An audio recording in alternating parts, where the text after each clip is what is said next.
This guy was so bad. I mean, he had an epileptic seizure one time. He came to see me, and we used to have a deli. And I've been trying to get, remember I told you there's people just don't do fruit? This guy don't do fruit. I mean, he just doesn't do fruit. And so Mary Lou I said, Mary Lou, make him a fruit smoothie. So she made him a smoothie. And he wanted to please me. And so he stands up, he doesn't want to do it, and he starts walking over, he goes, and he falls on the floor with a grand mal seizure. That's how this guy, I mean, he was a contractor. He'd fall off the house, he'd fall off the ladder, he'd fall off everywhere. He had to quit driving, he had to quit contracting because of epileptic seizures. With Copaiba, 2 drops, 3 times a day, he's been almost 4 years now, not one seizure. Amazing. Spell it for me, please. Pardon? Can you spell it for me? Copiaba, is that correct? Copiaba? Some people pronounce it Copaiba. Brazilians pronounce it Copaiba. Talk to a Brazilian and they will tell you that Brazilians know how to use this stuff. And it's an excellent product. But so essential oils, and we're not talking about essential oils, it's just examples I'm giving you this afternoon.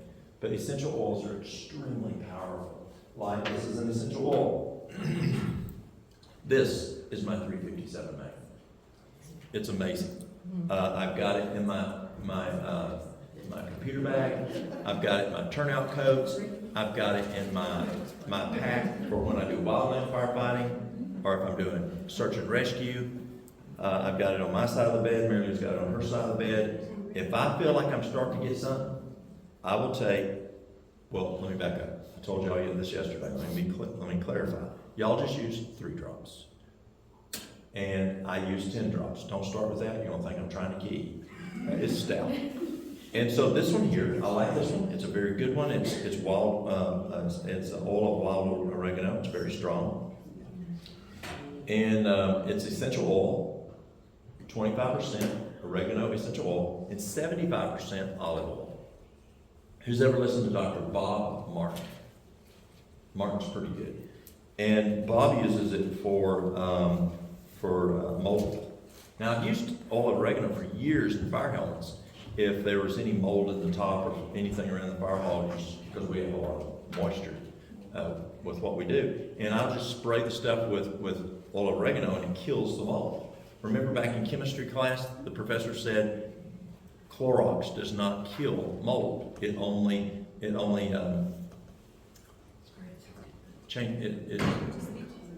bleaches it or whatever. I forgot the word he said, but it doesn't get rid of it. But this kills mold. And so what Martin does is he'll start out with a patient with mold, and he will do 3 drops 3 times a day, increase to 10 drops 3 times a day, and sometimes he does as much as 15 drops 3 times a day. Works very well for mold. It's just another essential oil. This one is, again. So there's 3 ways you can do herbs. You can do the bulk herb, you can do the extract, or you can do the essential oil. How do you know what to do? How do you know which one to buy? Well, look how they collect it. Let's go back to the farm again. That's our foundation, isn't it? What we grew up. And so if Dad was growing hay, and the hay's growing like this in nutrition, and then it peaked out nutrition, where did he cut the hay? Where it peaked out nutrition, right? And then if you go too long, you start losing nutrients, right? And so you want to know where it peaks out in nutrition. If you eat a tomato sandwich, we had maters this morning for breakfast. I love tomatoes. My favorite sandwich is a mater sandwich. And do you want that tomato to be green in color? Do you want that tomato to be squishy in your hand? You want it to just be perfect. I mean, and so the best is you go pick that thing off the vine, and I mean, it's just perfect. And you go in there and cut it and make a sandwich right now. That is perfect. Whoever you buy your oils from, whoever you buy your herbs from, you want them to harvest it when it is highest nutrition. Does that make sense? We do that for cutting hay. And I mean, you're going to pick your food out of your garden when it is just ripe. You don't want it overripe or you don't want it underripe.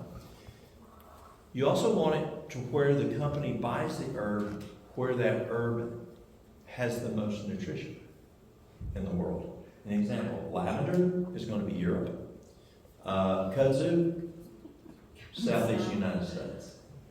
We have the best nutrition of kudzu. So you want that herb to be grown wherever in the world that it has the most nutrition, if possible. That's how you pick your herbs. Any questions on just overall herbs? So are there brands that you prefer over others as far as essential oils? Someone had that. Was that yours? That's not fair.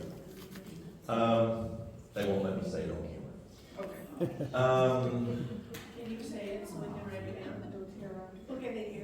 She just said it. So, what is this an herb? Yes. Yeah, that's an herb.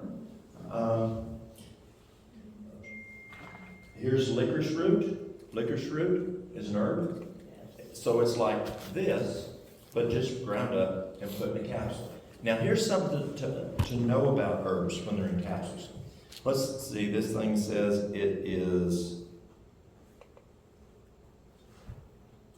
it's 333 milligrams per capsule. What does that mean? That means it weighs 333 milligrams, the plant material does.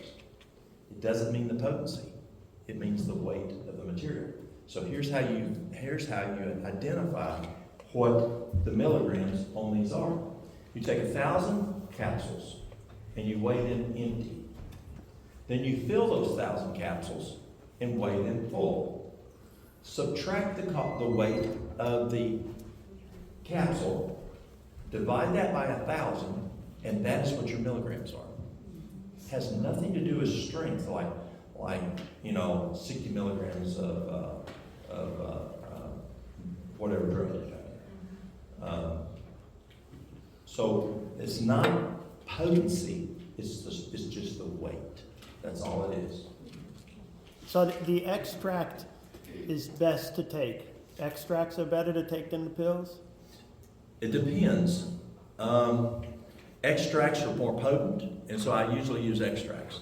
But cost-wise, sometimes the pills are more costly. And so you figure out what works best for the person. Yeah, like hawthornberry. You're doing 4 times a day, it gets expensive, so I just do the pills and I get great results. The dandelion leaf, I'm doing 4 times a day, so and I get good results out of the pills. So you still get good results, but it is true that the extracts seem to be a little more potent.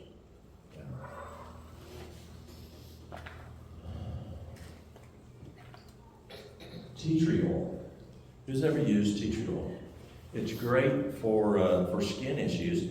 If you have a boil, y'all know what boils are, or some people call them boils. If you want it to come to a head faster, put tea tree oil and put your charcoal poultice on it.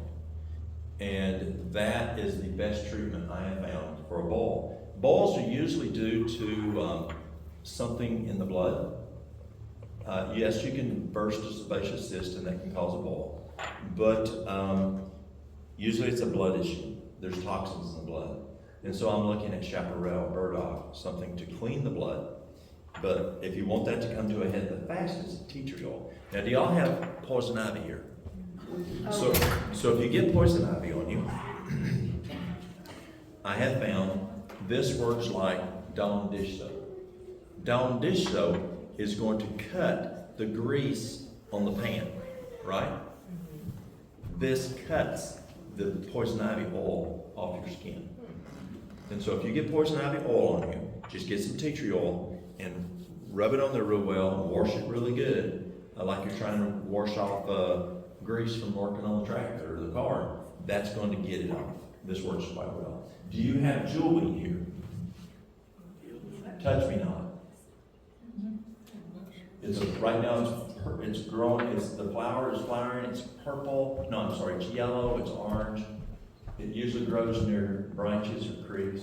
It's the root kind of cuts off. It's kind of crooked like that. It's a little red in color.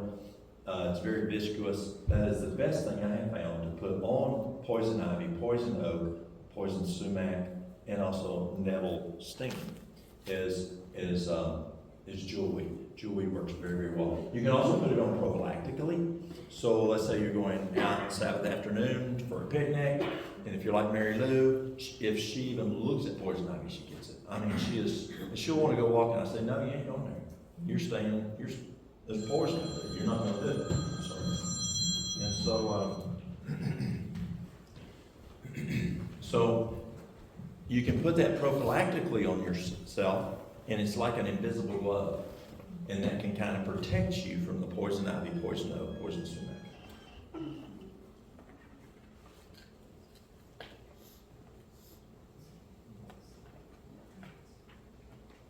Black seed oil, we talked about that the other day.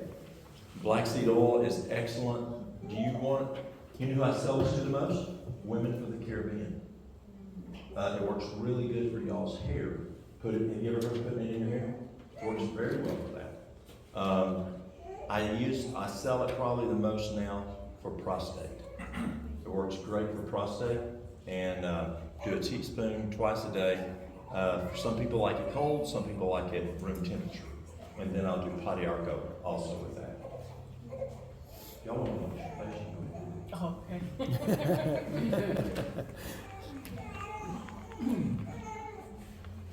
We'll come back. All right.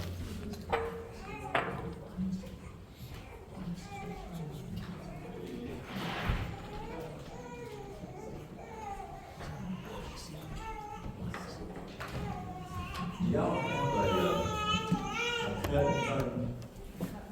Cutting board? cutting board. Yeah. Cutting board? Yes. All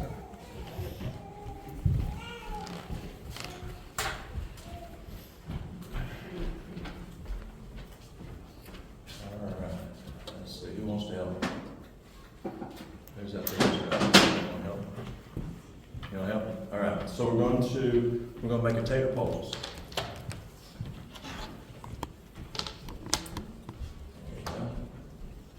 And you can peel it, depending on what you're using it for, or you can just do it like that. You can do great.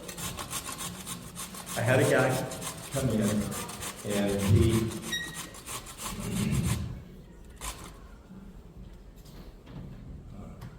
that's okay for demonstration. And so this guy is a maintenance guy, and he was, and so what he did is the furnace was not working on the main building. So he went and turned the propane off on the propane tank, and he went to the furnace room and he turned the light on, but the light didn't come on. So that wasn't a problem. He had a big lighter in his pocket. So he leaned down, clicked on the big lighter, and I don't know why it didn't do more damage than it did, but it exploded. And it burnt him. He had long sleeve shirts on, long sleeve shirt on, and it burnt his neck, it burned his eyebrows off, his eyelashes, burned his hair up here off, and his face was burnt, and his neck was burnt. Then he had flame marks on his face, like a 1957 paint mark, burn marks up his face. So they brought him in, we laid him down, and the first thing we did is we took aloe vera gel. And this is exactly the one I used. Use this one right here, this same brand. And I just poured it, and his face and neck soaked up the whole quart. Oh, wow. Soaked it up.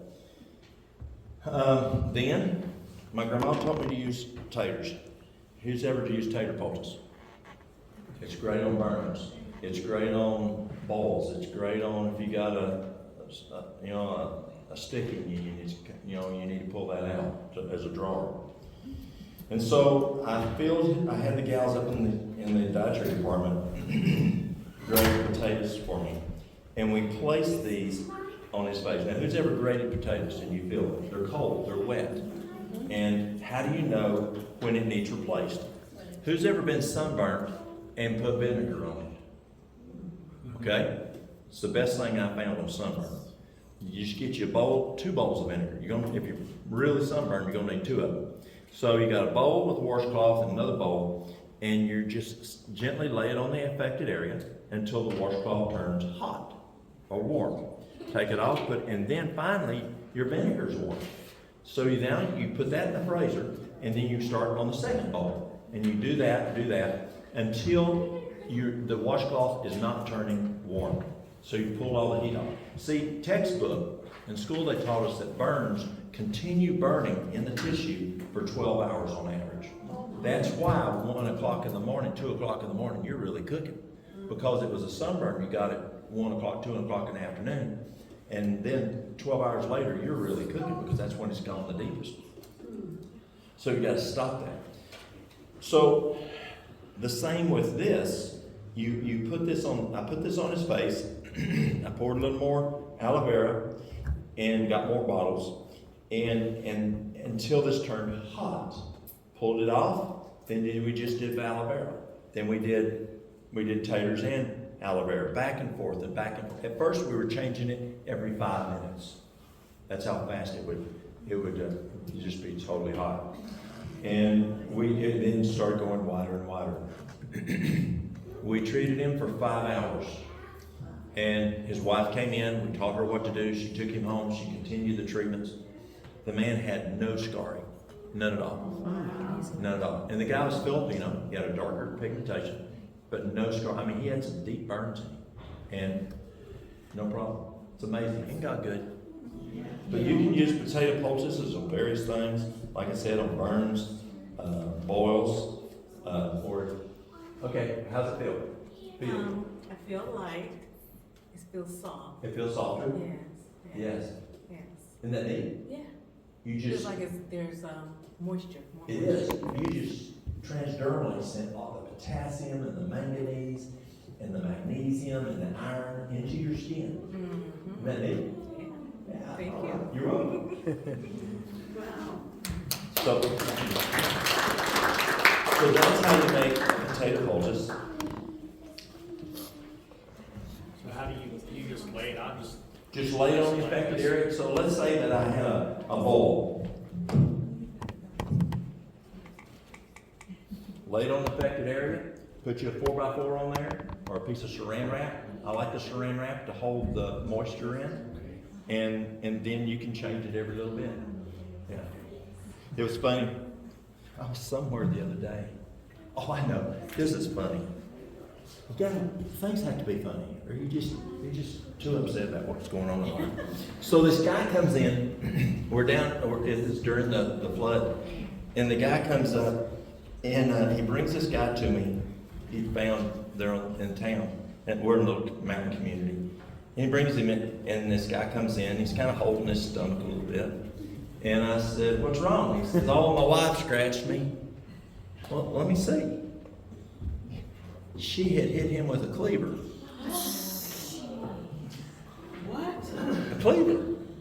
It was that wide, and it was about that deep into his stomach, and it wasn't bleeding. It was red like a piece of meat, but it was not bleeding. I mean, he was cut wide open. Oh, I'm forgetting why I told you. What was I talking about there? Oh, wait. Yeah, the cleaver, yeah. You said it was funny. Yeah, it was funny. There was some reason I told you about it. Oh, wait. I'll think of it. so what's the punchline? I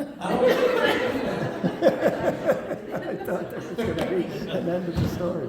Okay, so I'll think of it in a little while. I'll tell you. So did he put cayenne on it? On him, he wasn't bleeding. Oh. Yeah, he wasn't bleeding. It's something that had to do with a little scratch or something anyway. No, so what we did is I almost remember there. But anyway, I was going to do you really need double stitching. You need stitching halfway in, then stitching on the outside. And we could have stair stripped it enough. How could he have zip not on it. been bleeding? Pardon? How could he have not been bleeding? It just didn't hit anything major there. It's just bad. I knew you would be there. It had something to do with the staff that was there. Okay, cayenne pepper. Now, cayenne pepper is great for bleeding, if you do have a bleeding issue. If you have a nosebleed, you can snort some in there, or put some cayenne water, snort it in there. You can take and put crushed ice. They taught us in school to put crushed ice between the lip and the gum, your gum, upper gum, and the lip, and that can cold and it can stop the bleeding. But I like using cayenne for stopping bleeding. But it's also good for other things, as we talked this morning. It's good for angina. If you want to take two herbs and you want the herbs to work well together, cayenne is a great catalyst to make those work better together. If you want two herbs to work good together, or you can make a cayenne poultice.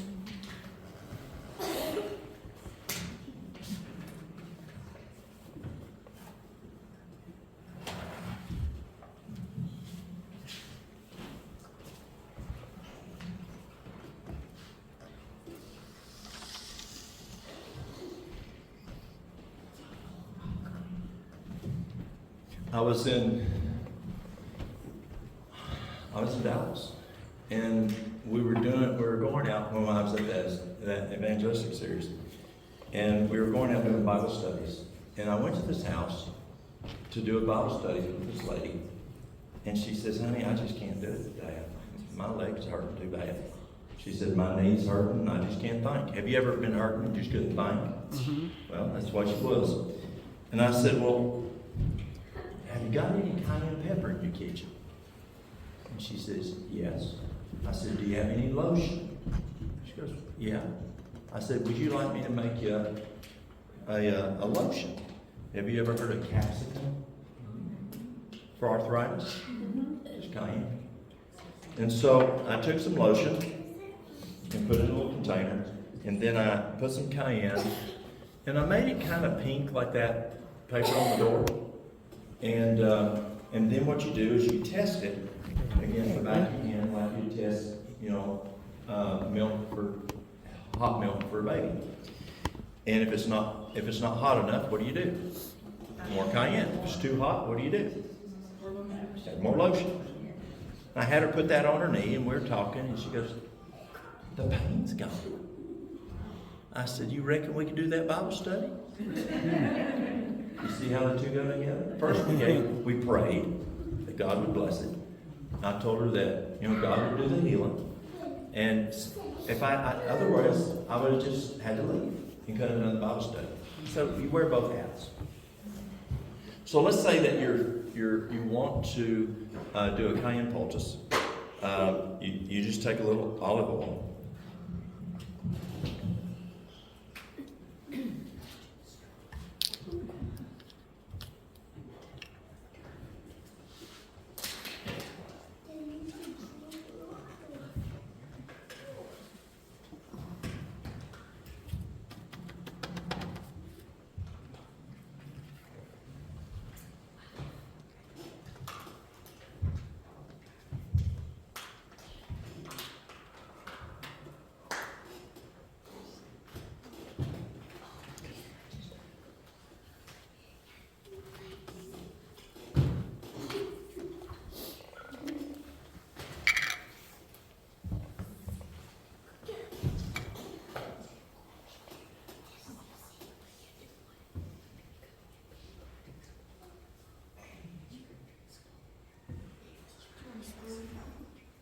There's a big piece wanting to jump out. Yes.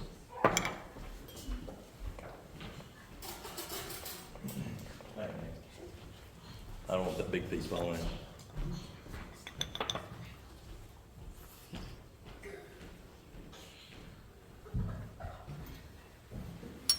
That's all I did. Put some cayenne on there.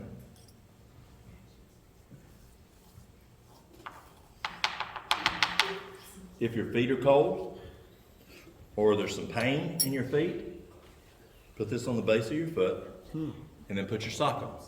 Your feet are great at absorbing. That's why you change your socks. You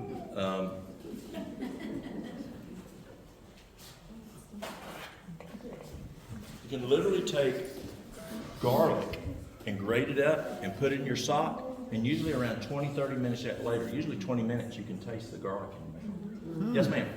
So you used olive oil. Could you use castor oil Absolutely. You could use castor oil also.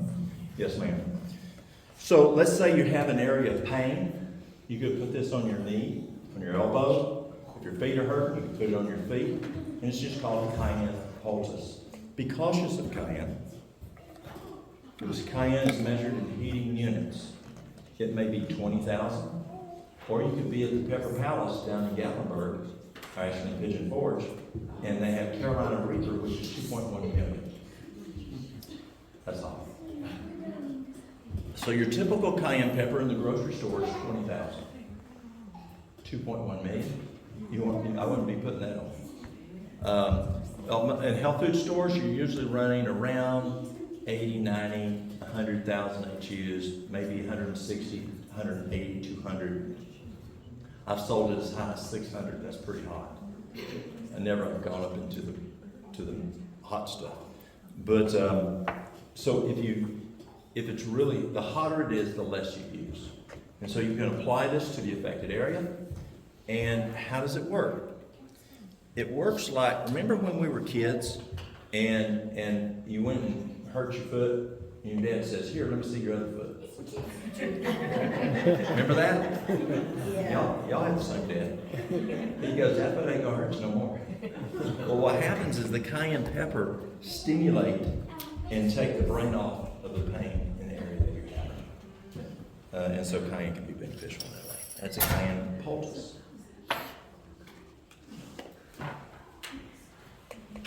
You can do honey. You can do onion poultices. You can do ginger poultices. You can do mustard. Anybody ever done a mustard plaster? It's the same as a mustard poultice. My mom loved to torture me with those. Yeah, it works. Though. But they work. They do. Now the problem with mustard, unlike cayenne, you don't know the heat of mustard. Yeah. Thank you. Thank you. See, cayenne, they measure it in heating units. Mustard does not. And just whatever you got on that load. And so it could be a hot batch. It could be not a very hot batch. And so what I'll do is I'll do,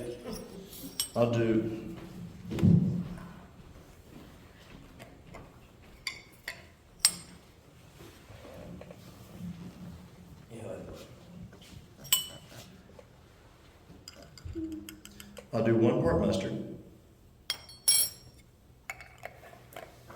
I'll do 3 parts whole wheat flour. Now whole wheat flour is better than white flour. White flour is stickier. And plus you don't need white flour anyway. But whole wheat flour works better. Thank you. Good. You want to do that for me? Okay. I'm sorry. I'll let you. 1, 2, 3. Thank you, ma'am. And so you mix it up. You make enough for the affected area. You can use it on the lungs for pneumonia. You can use it on your knee if you have knee pain. Lungs is probably the biggest one I see used. What does your mama use it for, young? No, pardon me, I'm sorry. What did your mama use it for, young? My chest. Your lung, that's right. So I asked Dr. Agatha one time, I said, "Dr. Agatha, I've only read they use mustard plasters on the front of the chest." I said, "Well, you got this chest, the ribs, the lungs. In the back, you've got the back, the ribs, the lungs. What if we do it on both?" She goes, "That makes sense. It's going to be even stronger." And so you can do a mustard plaster on the front, a mustard plaster on the back. But you do not do it on children less than 3 or elderly that cannot communicate or that have sensitive tissue. Children less than 3, because they have to be able to say, "Mama, that's burning." Because Kellogg, in his documentation, he said 10 minutes. I read today people doing it as much as 20 minutes. But if it starts to burn you in 5 minutes, take it off. It can literally, it can blister you and scar you. And that little child who's 2 years old, 1 year old, can't say, "Mama, that's starting to get hot." And so you don't, or an elderly person who has a very thin skin, you know, let's say they've been on prednisone. I mean, prednisone just ages the organs, and the skin's your great biggest organ. And you can start to help someone who's taking prednisone, the skin just pulls right off of them. I wouldn't do it on them. Or a person who is demented, who doesn't have good cognitive function. Don't do it on them. And then you just, pardon? And then you just add some water.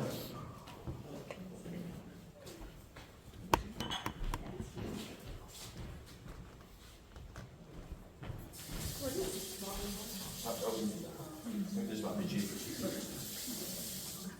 Okay. And you just add a little water. Just a little. And you wanted the consistency of paste. Yeah, pancake batter. Yeah. You have to have enough of paste. Or, yeah, pancake batter or no, biscuit dough. Biscuit dough is good. Can you visualize biscuit dough? That's about what you want the thickness of this to be. Yeah, that's good. Now, I use settle lemon because you want to keep it moist. It's got to be moist to work. Now, this is obviously a very small batch. Very good. Thank you. And I needed that probably about this long.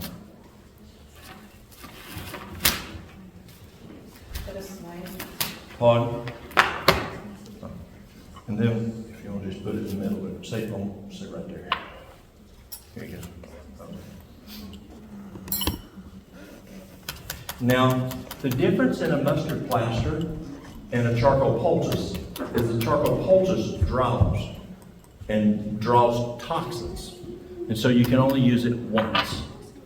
But a mustard plaster is just pulling blood to the area. So you can use it over and over and over again. So you can put it up, bring it back, and use it again. You can use it 6, 8 times, 12 times, 10 times. And you just take it like this, smash it down to about 1/8 of an inch.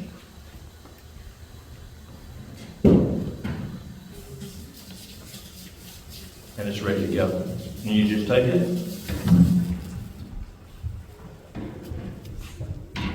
and apply it to the affected area. And you can leave it on, how long? 10 to 20 minutes. If it starts to get too hot, take it off.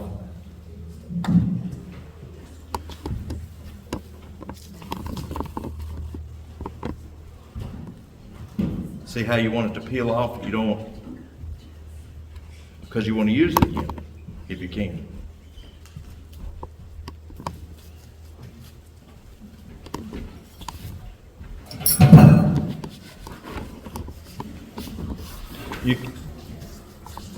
So you can use it on the lumps, which is the most I've seen it done, but you can also use it on knee pain from arthritis, shoulder pain, elbow pain, wherever you have pain.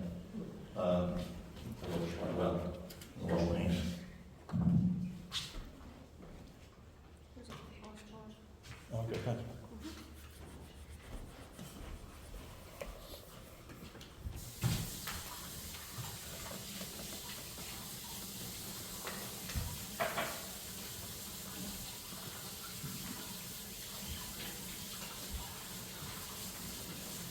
A charcoal poultice. Charcoal poultices are amazing. The first time I ever had a charcoal poultice used on me, I was out mowing, and I was still working regular dog care on this stuff yet. Mary was the one who started looking at it first, and because I was educated. That's not what they taught us at work. Even though my great granddaddy taught me, he must be old stuff. New stuff must be much better. Well, Mary Lou started using this stuff, and it worked better than work, and I ended up getting sick, and regular doctors didn't fix me, and I went to another guy, and he did this kind of stuff, and I lived, and so finally it woke me up, and I started looking. So I mowed over some yellow jackets. Y'all have yellow jackets? Mm-hmm. And I had 30-some stings. And I was literally shaking.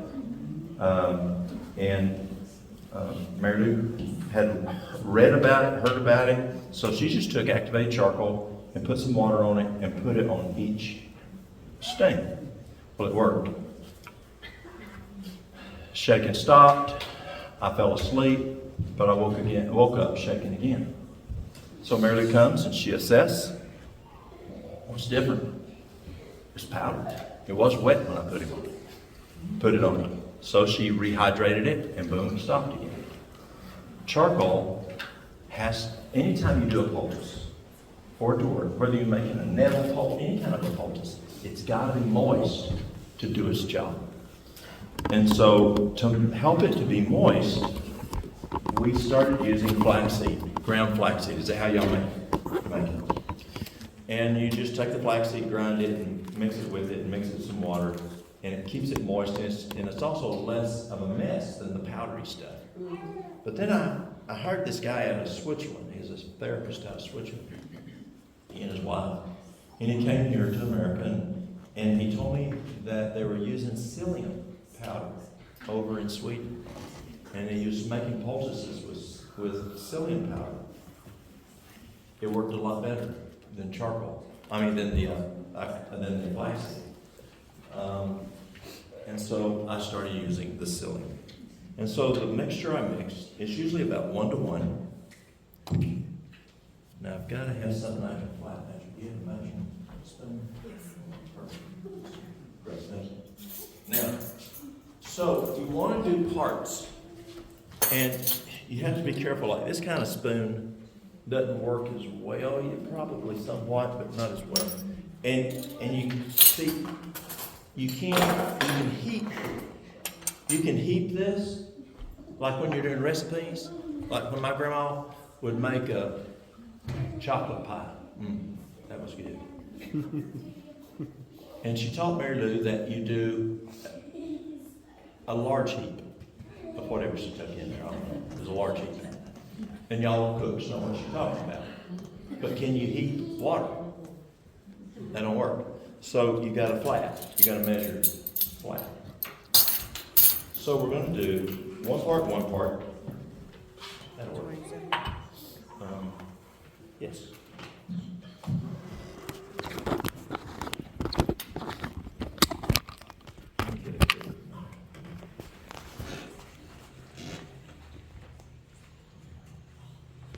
Just in case.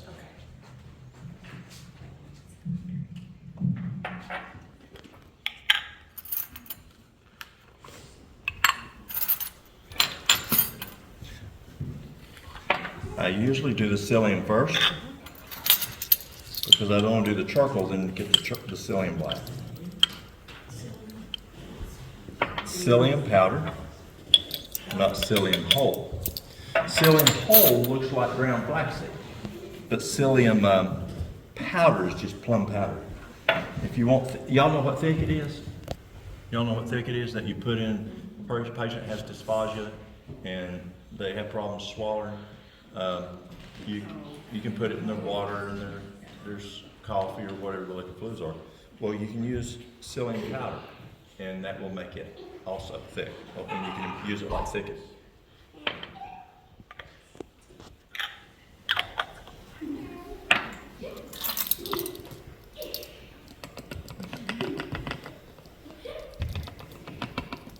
And on this part, it's not exact as much with these two items, but the water is what is more key. And you mix it. This is a key. There's times I'm running crazy, and I got several people waiting on me, and I run back and make me a charcoal poultice, and I forget to do this component. And you might as well just set it aside and start over, because the psyllium will congeal, and the charcoal will just be a mess. So you got black, you've got tan, and you mix it to where you see no more tan. It turns kind of gray. It's worth your time mixing. Now you can pre-mix this. You can already have this pre-mixed, and then you don't have to worry about this. Now I'm going to do 6 parts water. No, 5.5 parts. So the psyllium 1 to 1? Equal parts, 1 to 1. Okay, and then how much water? Start at somewhere between 5 and 6. Okay. Thank you. Sure. Depending on the psyllium, it may be 5, it may be 6. So if I don't know the psyllium, I don't know the psyllium. So I'm going to start at 5.5. If I do 6 and it should have been 5, it's going to be too liquidy. If I do 5 and it should have been 6, it's going to be too dry. And so I'll start out at 5.5 and then I can play. And every time you get your new batch of psyllium, even though it's the same company, start at 5.5 and move back and forth until you get to where you want to be.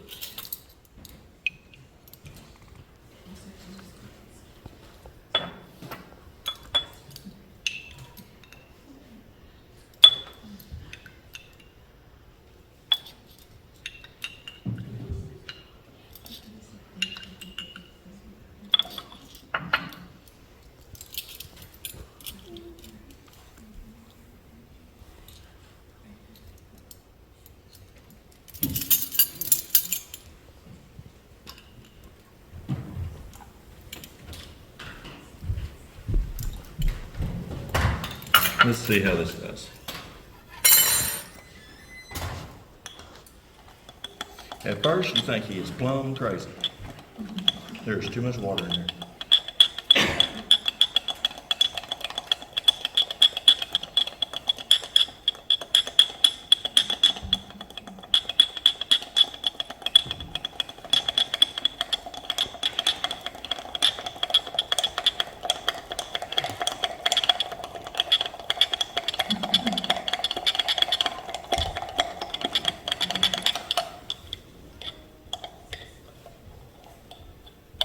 This psyllium should be 5.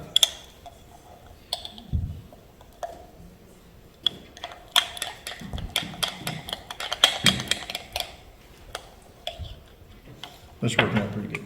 Then you take a piece of saran wrap.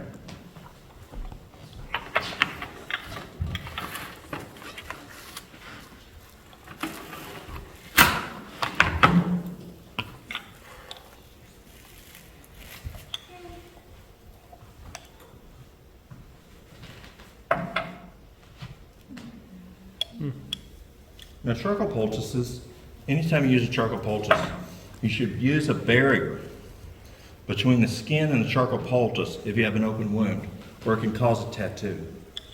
This poultice is less prone to.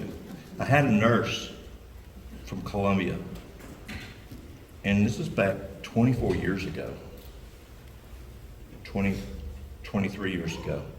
And she came to work for me, and she had a little brown spot, dark, almost black spot right here. And she's Colombian, she's got brownish skin, but she got a little black spot right here. And she showed it to me. And when she was a little girl, her daddy had used a charcoal poultice and did not use a barrier. And I saw her not long ago, she still has that tattoo today. So if it's an open wound, so let's say it's a boil. If the boil is not open yet, you don't have to put a barrier. But once it opens, you've got to put a barrier if you don't want a potential black spot there. Like a piece of cloth? You can put a wet paper towel, or like when I went to Venezuela does not have the luxury of paper towels, and so they just use a wet sheet, and they don't have saran wrap, and so they put the poultice in the wet sheet, and it draws through the sheet. My mom would use handkerchiefs. Yeah, that'd work perfect. Who was it said that? Yes, that'd work perfect. Handkerchief work perfect. And they just wash that sheet over and over and over again. We are so fortunate in America. Here I went to this center, and it's a very, very nice center, but they just don't have the luxury of toilet paper. You know, whatever reason you went to the outhouse, 2 squares. That's all you were allowed. 2 squares. Aren't we fortunate? 2 squares.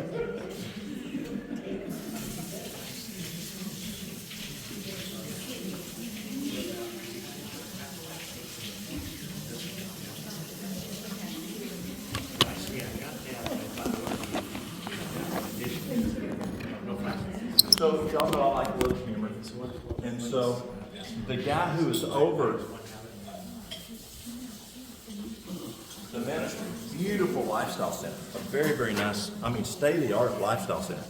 But the guy who was over it, it kind of caused an employee morale thing, only 2 squares. And so I saw this big old pile of something.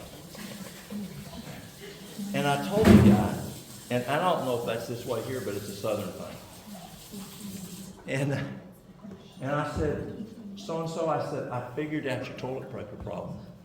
He says, you did? I said, yes. Just use that, it's a pile of corn cobs.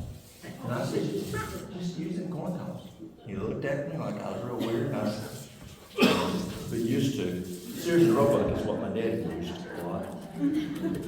Did people use that here, Sears and Roebuck catalog? Yeah. Did y'all use corn cobs? Yeah. Mullen. Don't use poison ivy. Mullen. I grew up in the days that we had alcohol. You always knew when somebody was sick. You could tell when they went to their house all day long. And so I pat it out to about 1/8 of an inch thick. Correction, 1/4 of an inch thick.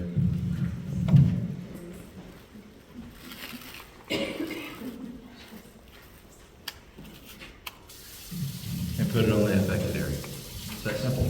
And the nice thing, it's a little tacky still right now. It'll dry out. I should have given it a few minutes. But it will dry right out.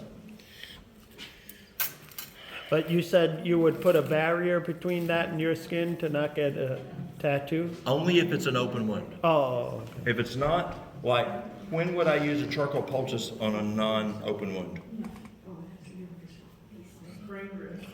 Sprain wrist? Cancer?